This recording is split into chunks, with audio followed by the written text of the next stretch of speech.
Welcome back to the channel. In today's video, I'll show you how to use Hailuo AI to create marketing videos. First, open Hailuo AI and decide what you want your marketing video to promote. It could be a product, service, brand, or a special offer. Next, create a clear prompt that focuses on the product and the message you want to communicate.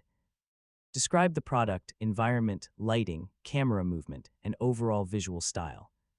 For example, you could create a premium product showcase with a clean background, professional studio lighting, realistic reflections, and a slow cinematic camera movement.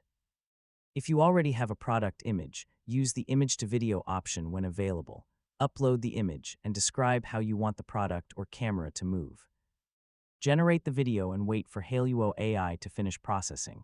Once the result is ready, preview it carefully. Make sure the product stays consistent and remains the main focus.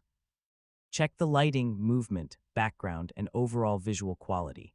If something looks incorrect, adjust your prompt or use a better reference image and generate another version. After creating the visuals, save the clips and continue editing in your preferred video editor. Add your brand logo, text, voiceover, music, captions, or call to action. Finally, make sure the finished video clearly communicates the product or service and is suitable for the platform where you plan to publish it. And that's how you can use Hailuo AI for marketing videos. With strong visuals,